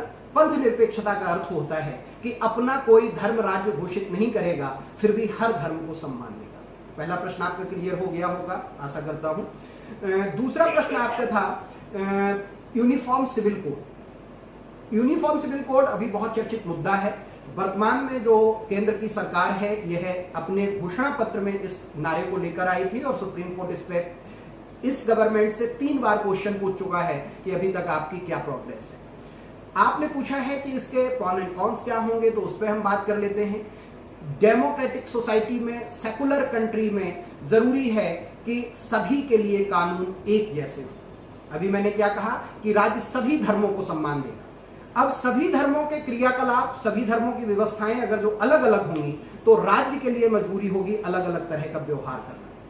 तो यूनिफॉर्म सिविल कोड का न होना सेकुलर स्टेट के बेसिक कॉन्सेप्ट के अपोज में जा रहा है। इसलिए देश में डीपीएसपी में यह प्रावधान है कि हमारा देश, हमारा राज्य, हमारा स्टेट हमें यूनिफॉर्म सिविल कोड देगा। उस यूनिफॉर्म सिविल कोड की जरूरत के लिए कोई क्वेश्चन आया था और चला गया, मैं अभी बाद में उसको देखता हूँ। यूनिफॉर्म सिविल कोड का फायदा ये होगा कि सभी के लिए कानून एक जैसे होंगे। जैसे अभी क्रिमिनल केसेस में सबके लिए एक जैसे कानून है, लेकिन सिविल मामलों में जिसको हम परिवार के कानून कहें, जिसको हम उत्तराधिकार के कानून कहें, जिसको हम विवाह के कानून कहें, जिसको हम समाज में प्रभाव रखने वाले कानूनों को कहें, क्योंकि अपराध का समाज में कोई स्थान नहीं होता। जो क्रिमिनल लॉ है उनको हम समाज में कभी भी स्वीकार नहीं करते, वो तो हम परिस्थिति बस घट जाते हैं। लेकिन जो सिविल मामले हैं, जो सिविल कोड है, उसकी जरूरत सबको पड़ती है और वो बेहतर होने चाहिए। इसलिए समाज के लिए जरूरी है कि सिविल मामलों में सबके साथ बराबरी हो। इसलिए चाहे कोई भी समाज हो, किसी भी धर्म को मानने वाला समाज हो, अगर जो वहां पे सिविल कोड एक जैसा सबके लिए होगा तो वो हर समाज के लिए बेहतरी होगी, उसमें किसी भी एक समाज के साथ भेदभाव नहीं होगा। जब हम नुकसान की बात करते हैं, अक्सर पूछा जाता है कि उससे क्या नुकसान होगा, तो दोस्तों कोई भी नुकसान नहीं है, और जो नुकसान है वो सांस्कृतिक नुकसान है। चूंकि हमारा देश कई संस्कृतियों को लेकर चलने वाला देश है, हम लोग कंपोजिट कल्चर के देश हैं। अगर जो कल्चर को थोड़ा सा मैं आपको समझा दूं यहाँ पे बताने के लिए कि दुनिया में जितने भी समाज हैं वो दो तरह से बांटे जाते हैं। उनकी संस्कृतियां किस तरह की हैं, कल्चर किस तरह का है, तो एक तो होता है एकल संस्कृति, ठीक है। जैसे इस्लामिक स्टेट, वहां पर एक ही संस्कृति होगी, हरा ही रंग प्रधान होगा। दूसरी तरह की दुनिया वो होती है जहां पे मल्टी कल्चर, बहुत संस्कृतियां होती हैं, जैसे अमेरिका का समाज, भारत का समाज। इसमें भी एक अंतर होता है कि अमेरिका का समाज है वो मेल्टिंग पॉट कल्चर का है, एक खौलते हुए बर्तन जैसा समाज है जिसमें किसी भी रंग की प्लास्टिक डाल दो वो खौल के एक रंग की हो जाएगी। वहां पे किसी भी धर्म और संस्कृति को मानने वाला आदमी टाई कोट पहन के या उसी तरह से खाना पीना रहना उसका होगा। लेकिन अगर जो भारत के समाज की बात करें तो यहाँ पे मोज़ेक कल्चर है। मोज़ेक एक फर्श होती है, दीवारें बनी हुई तुम लोग देखते हो, छोटे छोटे पत्थर के टुकड़े होते हैं, उनको मिला के डाल के सीमेंट में एक दीवार बना दी जाती है, फर्श बना दी जाती है, उसकी घिसाई कर दी जाती है। वो सभी अलग अलग रंग के पत्थर के टुकड़े मिलके एक फर्श बनाते हैं, लेकिन उस फर्श में हर रंग के पत्थर का अपना एक अलग अस्तित्व होता है। इसी तरह से भारत का समाज मोज़ेक कल्चर का समाज है। मोज़ेक की फर्श होती है, तुम लोग अपने घर में पड़ोस में देखना, बड़ी खूबसूरत लगती है वो देखने में, पहले बहुत ज्यादा होती थी, अब तो पत्थर वाले कल्चर ने मोज़ेक को आउटडेटेड कर दिया, लेकिन फिर भी देखने को मिल जाएगी। तो मोज़ेक वाला जो कॉन्सेप्ट है वो इंडियन कल्चर का कॉन्सेप्ट है। लेकिन यूनिफॉर्म सिविल कोड आ जाने से एक ही खतरा दिखाई देता है कि जो हमारा मोज़ेक कल्चर है, जो कंपोजिट कल्चर है, उसके लिए थोड़ा सा नुकसान होगा। अभी हमें सब रंग, सब तरीके, सब व्यवहार अलग अलग दिखाई देते हैं, एक साथ रहते हुए भी वो अपना अपना स्पष्ट प्रभाव रखते हैं। लेकिन सिविल के कानून सबके एक जैसे होंगे तो पॉलिटिकली, लीगल, आप लोग लॉ के विद्यार्थी इसलिए कह रहा, लीगली कोई भी निगेटिव नहीं होगा, सब कुछ पॉजिटिव है, बस कल्चरली ये निगेटिव। Thank you. और कोई क्वेश्चन? शुक्रिया सर। Thank you. एक प्रश्न किसी बच्चे ने पूछा था चैट में, लेकिन वो मैं जरा चैट ऑप्शन खोलता हूँ। Middle one, sir. Middle option. Secularism is many times mistaken as non-religious. Sir, please explain this. Okay. By Ujjwal. Secularism, अभी मैंने बताया कि सेकुलरिज्म में कभी भी नॉन रिलीजियस, जो आपने बोला, उसके लिए हमारा टर्म होता है एथेस्टिक स्टेट। वो सेकुलर स्टेट नहीं होता, वो सिर्फ और सिर्फ हिंदी और इंग्लिश के ट्रांसलेशन के अंतर के कारण हो जाता है, ठीक है। नास्तिक राज्य होते हैं वो नॉन रिलीजियस होते हैं, जैसे मैंने एग्जांपल में बताया क्यूबा, मैक्सिकन, रशियन, चाइनीज, जहां पे मार्क्सिस्ट हैं, जहां पे लेफ्टिस्ट गवर्नमेंट है, जो कम्युनिस्ट गवर्नमेंट है, जो कम्युनिज्म को मानने वाले स्टेट हैं, वो एथेस्टिक हैं, वो नॉन रिलीजियस हैं।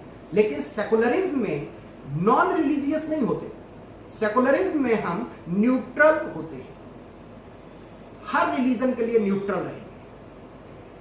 लेकिन इंडिया में तो नॉन रिलीजियस कॉन्सेप्ट पॉसिबल ही नहीं, जैसा मैंने बताया भारतीय समाज धर्म के बिना जिंदा ही नहीं रह सकता, भारतीय मनुष्य भी नहीं हो सकता। और भारत के समाज के मानने वाले हमारे जैसे लोग यही कहेंगे कि दुनिया में कोई भी व्यक्ति बिना धर्म के मनुष्य ही नहीं हो सकता, क्योंकि ह्यूमन धर्म, मानव धर्म, लेकिन विदाउट रिलीजन हम जी सकते हैं, हाँ जी सकते हैं। यही अंतर है धर्म और रिलीजन में। तो नॉन रिलीजियस तो हुआ जा सकता है, नॉन धर्मा नहीं हुआ जा सकता। नॉन रिलीजियस कौन है? जो एथेस्टिक स्टेट है, जो नास्तिक रहते हैं, सेकुलर। और कोई क्वेश्चन?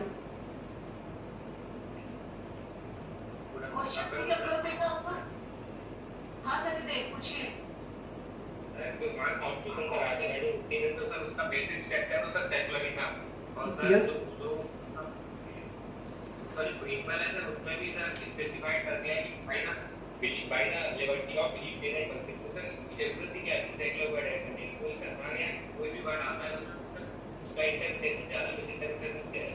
बिल्कुल सही बात है दोस्त, और बाबा साहब अम्बेडकर ने इसीलिए इस टर्म का यूज नहीं किया था। लेकिन डीपीएसपी को जब हम लोग पढ़ते हैं तो कहते हैं कि राज्य जैसे जैसे ताकतवर होता जाएगा, हमें अधिकार देता जाएगा, तो राज्य भी हमसे ये अपेक्षा करता है कि जैसे जैसे हम शिक्षित होते जाएंगे, जैसे जैसे एजुकेट होते चले जाएंगे, चीज़ों को समझने लगेंगे, वैसे ही हमारे कन्फ्यूजन्स कम होते चलेंगे। सेकुलर कह देने का सीधा सा अर्थ यही है, वो टर्म बिना नाम लिए, जैसे आप देखोगे कि सेकुलर और सोशलिस्ट दोनों टर्म एक साथ लाए गए। नेहरू जो डिक्लेयर्ड सोशलिस्ट थे, जब रशियन रेवोल्यूशन होता है 1917 में, तब नेहरू 2 साल रूस जाते हैं और बाद में जर्मनी में सेकेंड इंटरनेशनल को एड्रेस करते हैं, कम्युनिज्म पे ही, सोशलिज्म पे ही। लेकिन वही नेहरू जब भारत के प्रधानमंत्री बनते हैं और संविधान सभा में नेता होते हैं, लीडर हैं कॉन्स्टिट्यूएंट असेंबली के, लेकिन उस असेंबली से बनने वाले कॉन्स्टिट्यूशन में कहीं भी सोशलिज्म टर्म का यूज नहीं हुआ है। तो सोशलिज्म और सेकुलर इन दोनों टर्मों का यूज किए बिना हमारे कॉन्स्टिट्यूशन को सेकुलर और सोशलिस्ट रखा गया था। लेकिन जब लगा हमारे राज्य को कि अब हम लोग समझदार हो गए हैं, अब हम लोग एजुकेटेड हो गए हैं, अब हम लोग इसको समझ सकते हैं कि सेकुलर के वास्तविक मायने क्या है और सोशलिस्ट होने के वास्तविक मायने क्या है। इसी को दूसरे अर्थों में कभी कभी कहा जाता है कि जब से सोशलिस्ट टर्म भारत के संविधान में जुड़ा, या जब से सेकुलर टर्म भारत के संविधान में जुड़ा, तब से इन दोनों शब्दों के अर्थों के विपरीत हमारी व्यवस्था दिखाई देने लगती है। ऐसा प्रश्न आता है, लेकिन हम यही मान के चलें कि इनको बाद में इसलिए जोड़ा गया क्योंकि तब तक हम लोग समझदार हो गए थे और हम लोग हर शब्द का अर्थ ठीक समझने लगे थे। इसीलिए 76 में सोशलिस्ट और सेकुलर दोनों टर्म हमारे साथ जोड़े गए। बाबा साहब ने इसलिए नहीं जोड़े थे कि कंफ्यूजन पैदा ना हो। Thank you.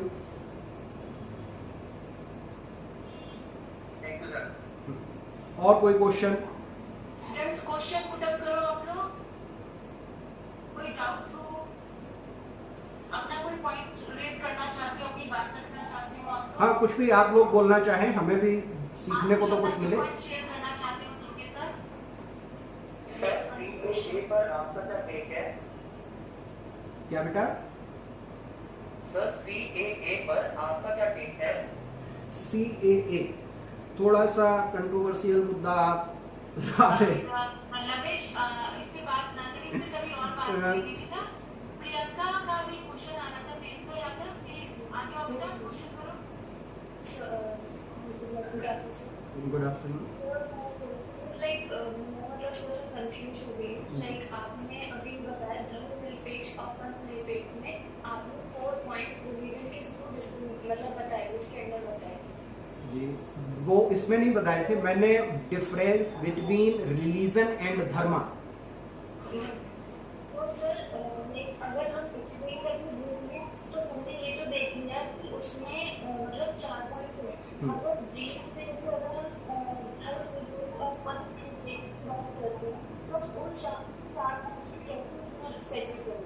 उन टर्म का यहाँ पे यूज नहीं होगा बेटा। वो डिफरेंस बिटवीन रिलीजन एंड धर्मा है, और यहाँ पे आप डिस्कस कर रहे हैं हमसे what is the difference between धर्मनिरपेक्ष एंड पंथ निरपेक्ष।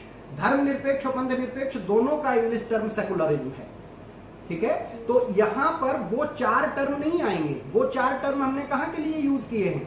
रिलीजन एंड धर्म।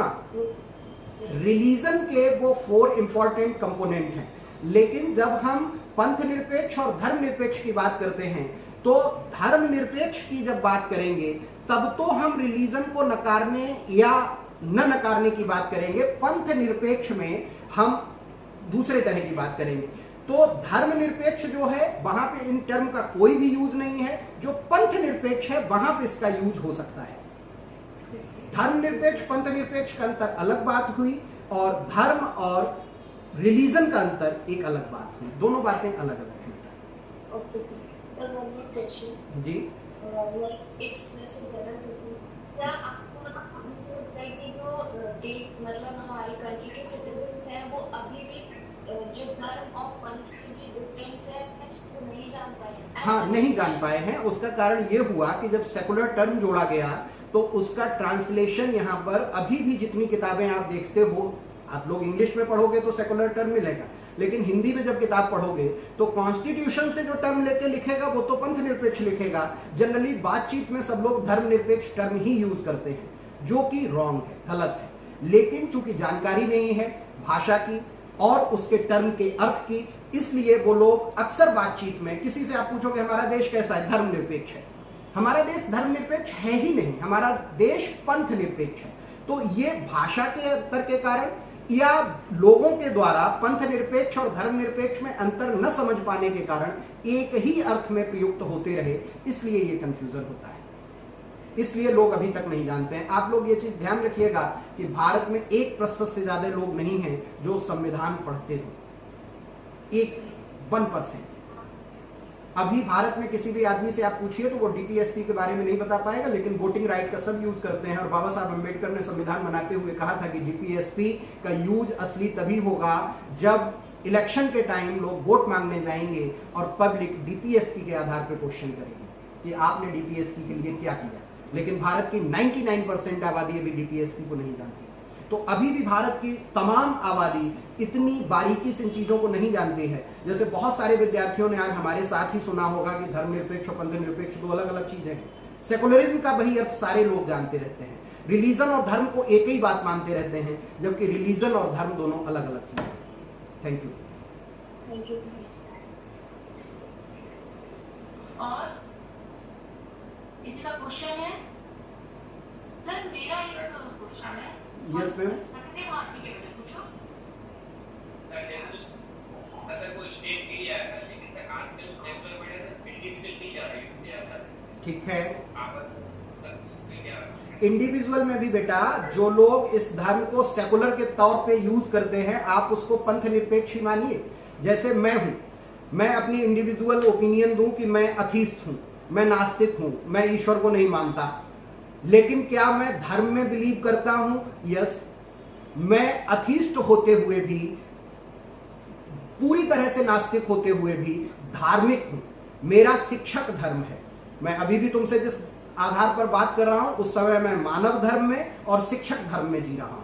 आप हमसे बात कर रहे हैं तो मैं ये मान के चल रहा हूं कि आप विद्यार्थी धर्म के तहत हैं। स्टूडेंट धर्म आपको हमारे साथ जोड़े हुए हैं पिछले 1.25 घंटे से, और आप हमें सर कह के और सम्मान के साथ हमसे बात कर रहे हैं। यही आपका धर्म है, यही आपका धारण करने का तरीका है। लेकिन इसमें आप कहीं भी रिलीजियस नहीं है। इंडिविजुअली बात भी करें तो चूंकि शब्द लोग नहीं जानते हैं, इसलिए सेकुलर हो आप या नहीं हो, तो सेकुलर का अर्थ यहां पे हम पंथ निरपेक्ष लेंगे कि क्या आप पंथ को लेकर निरपेक्ष हो या नहीं हो, आप न्यूट्रल हो। जैसे मेरे स्टूडेंट अभी भी, इसमें भी जो स्टूडेंट जुड़े थे, मैंने देखा बीच में 96, 97 तक स्टूडेंट थे। मुझे तो नहीं पता कि वो किस धर्म के हैं, मुस्लिम हैं, क्रिश्चियन हैं, हिंदू हैं। मेरे लिए वो सिर्फ स्टूडेंट हैं। तो अगर जो सिर्फ हम उन्हें स्टूडेंट मान रहे तो इंडिविजुअली हम क्या हुए? पंथ निरपेक्ष। हम सेकुलर हैं। लेकिन अभी मैंने बताया कि धर्म निरपेक्ष अर्थ करोगे तो मैं धर्म से निरपेक्ष नहीं हूं। अभी मैं किस धर्म में जी रहा हूं? शिक्षक धर्म में जी रहा हूं। तो इंडिविजुअल के लिए भी वही दोनों टर्म यूज होंगे। इंडिविजुअल के लिए जब हम सेकुलर कहेंगे तो वहां भी अर्थ होगा पंथ निरपेक्ष, जिसमें कि वो व्यक्ति सभी धर्मों को सम्मान दे रहा होगा। किसी भी धर्म के विद्यार्थी का धर्म जाने बिना किसी भी विद्यार्थी को वो सलाह दे रहा होगा, उससे डिस्कस कर रहा होगा, उसकी शंकाओं का समाधान। हमसे जितने बच्चों ने प्रश्न पूछा, मैंने ये तो नहीं पूछा कि आप किस रिलीजन के हैं। अगर जो रिलीजन पूछ के, उनके धर्म को पंथ को पूछ के मैं उत्तर दे रहा हूं, तो उनके पंथ के आधार पर उत्तर देने की प्रक्रिया में तो मैं सेकुलर नहीं हूं। लेकिन अगर जो बिना उनका पंथ पूछे, बिना उनका रिलीजन पूछे मैं उनको आंसर कर रहा हूं, तो मैं सेकुलर हूं। लेकिन मैं धर्मनिरपेक्ष नहीं हूं, मैं धर्म में बिलीव कर रहा हूं। मैं ये मान के चल रहा हूं कि तुम मेरे इस समय विद्यार्थी हो, मैं तुम्हें डांटूंगा तो तुम बुरा नहीं मानोगे। शिक्षक होने के नाते ये हमारा धर्म है कि तुम कुछ गलत बोलो तो मैं तुम्हें डांट दूं। लेकिन अगर मैं शिक्षक के धर्म में नहीं जी रहा हूं, किसी रोड पे खड़ा हुआ हूं और वहां आप कुछ गलत कर रहे हो, तो मुझे आपको डांटने का कोई अधिकार नहीं है। शायद अब आप समझ सकते हैं individually. Excuse me sir. Sir ji ma'am. Excuse me sir, good afternoon sir. Good afternoon sir, मैं आपसे एक क्वेश्चन करना चाहती हूँ। हाँ बिल्कुल। सर, कार्ल मार्क्स ने कहा था कि जिस कंट्री में रिलीजन होता है वहाँ पर सेक्युलरिज्म नहीं हो सकता, कंट्रोवर्सीज अराइज होती हैं। और सर यहाँ पे इंडिया में तो रिलीजन भी है और सेक्युलरिज्म भी है, तो सर कॉन्फ्लिक्ट है, तो उसके लिए आप कुछ बोलना चाहेंगे? देखिए, कार्ल मार्क्स की जो थ्योरी है वो हर जगह लागू हो ऐसा जरूरी नहीं। हर विद्वान अपने हिसाब से अपनी थ्योरी देता है। आज की तारीख में कोई भी धरती का हिस्सा ऐसा नहीं है जहां पर कोई भी रिलीजन नहीं है। हम सिर्फ भारत के संदर्भ में अभी बात नहीं कर रहे हैं। कार्ल मार्क्स के सिद्धांतों के आधार पर जहां सोशलिज्म आया, जहां चाहे वो रशियन रिवॉल्यूशन से सोशलिज्म की बात करें, चाइना से बात करें, चाइना में भी धर्म है या नहीं है। कन्फ्यूशियस का नाम सुना है, कन्फ्यूशियनिज्म सुना है आपने, बुद्धिज्म सुना है आपने। चाइना की ये धर्म है। और चाइना कैसा स्टेट है? कम्युनिस्ट स्टेट है। ठीक है बेटा, तो धर्म तो हर जगह रहेगा। इसीलिए मैंने कहा कि धर्म की बात करेंगे तो धर्म तो मानव होने के आपके अस्तित्व के साथ जुड़ा हुआ है। आप मनुष्य ही नहीं होंगे, ह्यूमन बीइंग जब खत्म हो जाएगी तब धर्म आपका खत्म होगा। रिलीजन की भी बात करें तो किसी न किसी जगह तो आप अपनी एनर्जी को इकट्ठा करते हैं, केंद्रित करते हैं। आप कोई तो ऐसी जगह होती है जहां से अपने को जुड़ा पाते हैं। तो मार्क्स का ये कहना था कि धर्म अफीम है, धर्म का नकार होना चाहिए। वो धर्म के विरुद्ध रहते हैं और कहते हैं वहां पे सेकुलरिज्म में हमेशा समस्याएं पैदा होंगी। लेकिन रोड पे एक्सीडेंट होंगे तो क्या हम रोड पे चलना छोड़ दें? हादसों के डर से घर से निकलना छोड़ दें? तो घर से हम निकलेंगे। अभी कोरोना के संकट में भी हम लोग यही कहते हैं कि प्रिकॉशन अपनाएंगे तो हम सुरक्षित रहेंगे। हम फेस मास्क नहीं लगाएंगे, हम सैनिटाइजर नहीं यूज करेंगे, हम हैंड वॉश नहीं करेंगे, हम फिजिकल डिस्टेंसिंग, देह से दूरी बना के नहीं चलेंगे, तो हम प्रभावित हो जाएंगे। और अगर जो हम ऐसा करेंगे तो नहीं होंगे। तो हादसों का डर है, फिर भी हम लोग पढ़ रहे हैं, लिख रहे हैं, निकल रहे हैं, काम कर रहे हैं। ये हमेशा चलता है। थैंक यू बेटा। Thank you sir. और कोई क्वेश्चन? सर मेरा एक क्वेश्चन है, मैं पुट कर सकती हूँ? हाँ बिल्कुल मैम। सर इंडिया में इंटेलेक्चुअल्स का एक सेक्शन है जो लगातार इस बात के लिए एलिगेट करता रहा है कि जो इंडियन सेकुलरिज्म है वो बहुत वीक नेचर्ड है और जिस ट्रू सेकुलर लाइन पे इसकी ग्रोथ होनी चाहिए वो हैम्पर्ड रही है। तो सर आपको लगता है कि ये जो एलिगेशन लगाया जा रहा है सेकुलरिज्म पे इंडिया में, क्या ये सही है? और वो क्या फैक्टर्स हैं जिसकी वजह से ट्रू सेकुलर लाइन पे इंडियन सेकुलरिज्म का इवोल्यूशन नहीं होगा? बिल्कुल मैम, इसके लिए पूरी तरह से जो आप प्रश्न आपका मैं समझ पा रहा हूँ, आर्टिकल 25 उसके लिए जिम्मेदार है। अगर जो आर्टिकल 25 को इतनी ताकत के साथ संविधान में जगह न दी गई होती तो शायद हम जो सेकुलरिज्म का असली अर्थ होता है उधर आगे बढ़ जाते। जब इसमें आपको अपने कॉन्सेंस की जो फ्रीडम दी गई है, अंतःकरण, जो कि हमें दिखता भी नहीं, मन में हम क्या मान के चलते हैं, अब हम अपने मन में कुछ भी मान ले रहे हैं। अगर जो मुझे ये लग रहा है कि हम चौकी चौराहे पे नमाज पढ़ेंगे तभी अल्लाह वहां आ पाएगा, अगर जो हम अपने घर में नमाज पढ़ेंगे तो अल्लाह रास्ता भूल जाएगा, मेरे घर तक कैसे आ पाएगा। ठीक उसके बगल में हम गणेश जी का पंडाल लगा के बैठ जाएंगे। सामने रोड के उधर नमाज हो रही, बीच में डिवाइडर से, और इधर गणेश जी का पंडाल लगा हुआ है, बहुत तेज आवाज में भजन हो रहे हैं। तो जो हमें प्रोपोगेशन की फ्रीडम मिली हुई है, जो हमें प्रैक्टिस प्रोफेशन की फ्रीडम मिली है, और जो हमें कॉन्सेंस की फ्रीडम मिली हुई है, यही इस बात के लिए जवाबदेह है कि जो रियल मीनिंग है सेकुलरिज्म का, पंथ निरपेक्षता का, उधर हम आगे नहीं बढ़ पाए और इसी बहस में हम उलझ जाते हैं। हमारे प्रशासन को जहां पर तमाम विकास के कार्य करने चाहिए। एक एग्जाम्पल से मैं आपको समझा रहा हूं, इसी बरेली के बहेड़ी का एक प्रकरण है कि एक जुलूस निकल रहा था ताजिए का, वहां पे एक एसडीएम खड़ा हुआ है और जुलूस जब निकल रहा था वो रूट उसी मजिस्ट्रेट ने ओके किया था, लेकिन ताजिए की लंबाई थोड़ी ज्यादा हो गई और रास्ते में एक पीपल का पेड़ आ गया। ताजिया झुकेगा नहीं, पीपल की डाल कटेगी नहीं, दोनों समुदाय आमने सामने हैं और ताजिए की परमिशन आपने उस रूट पे दी है तो ताजिया उसी रूट से निकलेगा, हम रूट बदलेंगे नहीं, लेकिन हमारा ताजिया झुकेगा नहीं। दूसरा समुदाय कह रहा कि पीपल की डाल कटेगी नहीं, आपका ताजिया निकले या ना निकले। मजिस्ट्रेट ऐसी स्थिति में क्या करे? Article 25-26 right to freedom of religion, आपने परमिशन दी है, आपको वो जुलूस निकलवाना है और दूसरे का भी मूल अधिकार है कि उसकी डाल नहीं कटनी चाहिए, फंडामेंटल राइट। मजिस्ट्रेट ने उसका तरीका निकाला, एक जेसीबी मंगाई और रोड को 10 फुट गहरा खुदवा दिया वहां पे जेसीबी से और कहा कि अब आप ताजिया निकाल लो, रूट भी यही है। अब आप इसके दूसरे पक्ष पे जाइए कि जिस एडमिनिस्ट्रेशन, जिस एसडीएम मजिस्ट्रेट का काम रोड बनवाना है, वो रोड खुदवा रहा है और उस मजिस्ट्रेट ने ये कहा, वो हमारे मित्र हैं व्यक्तिगत तौर पे, उस प्रकरण से मैं बहुत वाकिफ हूं कुंवर पंकज, उन्होंने कहा कि मेरे पास इसके अलावा कोई रास्ता नहीं था और ये मुद्दा बहुत ऊपर तक डिस्कस हुआ और बाद में उनको एप्रिसिएशन मिला कि आपने दोनों तरफ से जो बिल्कुल दंगे की स्थिति बन गई थी उसको आपने बचा दिया। लेकिन मजिस्ट्रेट अपना दुख रो रहा है कि हमने कसम खाई थी रोड बनवाने की और हम रोड खुदवा रहे हैं। तो इस तरह की समस्याएं इसीलिए हमारे सामने आ रही, जो आर्टिकल 25 है वो बहुत ज्यादा ताकतवर है और उसी आर्टिकल 25 का मिसयूज हो रहा है उसको। अब आप देखिए अभी कोरोना के टाइम पे सभी लोग चूंकि जान पे बनाई है इसलिए धर्म से समझौता हो रहा है।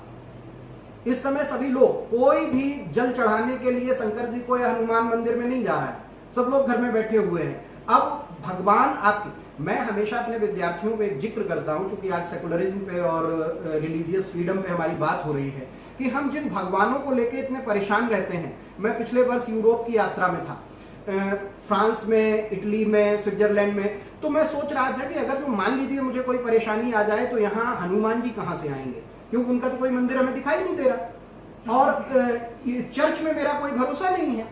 अगर जो मान लीजिए मैं कहीं पे फंस जाऊं, मैं कुछ हो जाऊं, तो मैं हनुमान जी को याद करूं या ईसा मसीह को याद करूं, चर्च को याद करूं, क्योंकि पास में तो ये है, जो हमारे करीब होगा वही तो मदद करेगा। हमारे हनुमान जी को वीजा न मिला, पासपोर्ट न मिला तो मैं तो फंसा रह जाऊंगा।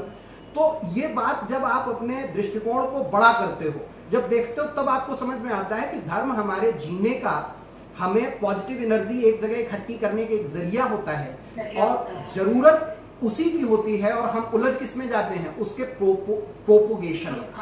उसके आडंबर वाला हाँ, और ये राइट हमें 25 में मिला है, प्रोपोगेशन ऑफ रिलीजन। नहीं, प्रोपोगेशन टर्म ही यूज हुआ है। अब जब प्रोपोगेट करेंगे आप तो प्रोपोगेट करने के तो ये दुष्परिणाम रहेंगे ही समाज में। सही पॉइंट है आपका। और कोई कुछ पूछना चाहते हैं और स्टूडेंट्स? चैट में हाँ, मैं बता दीजिए। मैं देखता हूँ एक minute. What are the challenges faced by our culture practice in the name of secularism? What are the challenges faced by our culture practices in the name of secularism? Cultural practice में secularism से कोई अंतर नहीं बेटा आएगा। जैसा अभी एक क्वेश्चन हमारे सामने आया था जो जुड़ा हुआ था यूनिफॉर्म सिविल कोड से। यूनिफॉर्म सिविल कोड से तो जरूर हम कल्चर से रिलेट कर सकते हैं उस चैलेंज को। जो हमारा कल्चरल प्रैक्टिस है उस पे सेकुलरिज्म से कोई फर्क नहीं पड़ रहा। सेकुलरिज्म में अगर जो हम उसकी व्याख्या में जाते हैं तो हमने बताया सेकुलर स्टेट वो होते हैं जो न्यूट्रल होते हैं, तटस्थ होते हैं। हम कोई इंटरवीनिंग नहीं करेंगे, न तो स्टेट रिलीजियस अफेयर में कोई इंटरवीन करेगा, न रिलीजियस अफेयर स्टेट के बीच। एक वॉल बीच में आ जाती है। सेकुलर क्या है? एक वॉल। स्टेट अलग है, रिलीजन अलग है।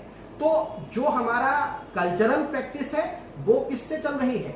हमारे रिलीजन से उसका अलग अलग पक्ष दिख रहा है। संस्कृति हमारे धर्म से जुड़ी हुई है। आर्टिकल 29 और 30 की जब हम बात करते हैं तो वहां से ये लिंक होता है कि हम कोई भी संस्कृति, कोई भी भाषा, कोई भी लिपि, कोई भी अपने संस्कृति की पहचान लेकर जी सकते हैं। वो माइनॉरिटीज़ के लिए ही आर्टिकल बनाए गए 29 और 30, इसी के बाद की तुरंत बात है।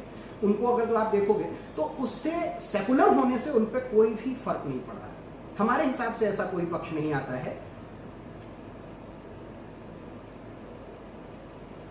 Thank you sir. कोई और स्टूडेंट है? कोई डाउट हो अगर आपके मन में? आप लोग कुछ बोलना चाहें इस मुद्दे पर? अगर आप सर के साथ शेयर करना चाहते हो कुछ। अनंत है क्या? अनंत, अनंत मेरी आवाज आ रही है? बेटा कुछ पूछना चाहते हो सर से, आप पूछिए। नहीं मैम, थैंक यू। अब बच्चे थक भी चुके होंगे मैम, 1 घंटे से ज्यादा स्क्रीन पे फोकस कर पाना कठिन होता है। हाँ सर सही कह रहा। अगर आप लोग तुमने क्वेश्चन पूछा था बेटा? पूछना चाहते हैं ना? मैम क्वेश्चन वही था जो सर ने बताया, cultural practices day of technology. ठीक है, आप सेटिस्फाइड हो आंसर से? यस मैम, कोई प्रॉब्लम तो कोई फर्क नहीं पड़ेगा। ठीक है मेघा मैम, फिर मुझे लग रहा है कि बच्चे क्लियर है पूरा कंसेप्ट, तो हम लोग फिर वाइंड अप करें सेशन आज के लिए। यस ठीक है बच्चे, फिर हम लोग वाइंड अप कर रहे हैं। सर को हम लोग थैंक यू करते हैं। सर थैंक यू सब लोगों का। Thank you sir. इनलाइटनिंग किया और एक पूरा कंसेप्ट सब क्लियर हो गया कंडीशन के कॉन्टेक्ट से, और जनरल भी जनरल लाइफ में सभी होगा परफेक्ट और ठीक है sir. Thank you so very much. Thank you. हाँ बेटा, कोई कुछ पूछना चाहता है? सर आपको थैंक यू कर रहे हैं सब सारे बच्चे। हाँ बिल्कुल। हाँ मेघा मैम, मैं कह रही हूँ कि एटलीस्ट लॉ स्टूडेंट के डिफरेंस समझ में आ गया कि सेक्युलरिज्म की बात क्या है, जब भी क्या है। सर आपने वाकई बहुत बहुत यहाँ पे इनफैक्ट बहुत सारे कंसेप्ट से जो हम लोग बड़े डाउट, मैं भी बहुत डाउटफुल था बैठने मेरे लिए, लेकिन बहुत अच्छा रहा, बहुत एजुकेटेड लगा आपने। Thank you sir. Thank you ma'am, thank you. Sir आगे भी आपके साथ सेशन कॉल करने हैं हमें। मैं कोई गया वक्त हूँ जो वापस आ न सकूं, जब भी बुलाओगे अपने पन से मैं हाजिर हूँ। अभी तो आपको बहुत बार बुलाना और इमरजेंसी में भी सर आना है आपको, क्योंकि आपसे आगे बात होती है। बच्चे बहुत कीन थे वर्कशॉप के लिए, तो सर जैसे नॉर्मल सीरीज को करते हैं हम लोग, मैम बिल्कुल नॉर्मल एक्टिविटीज स्टार्ट होती है तो आप वर्कशॉप से करेंगे सर। इसी समय तो सबसे खाली है हम लोग। थैंक यू मैम, बहुत अच्छा लगा आप लोगों से जुड़ने के बाद। सारे डिपार्टमेंट की तरफ से sir thank you. Thank you ma'am, thank you. इतना समय देने के लिए मुझे थैंक यू मैम। अरे सर आपने इतना समय दिया, आपका समय thank you ma'am, thank you.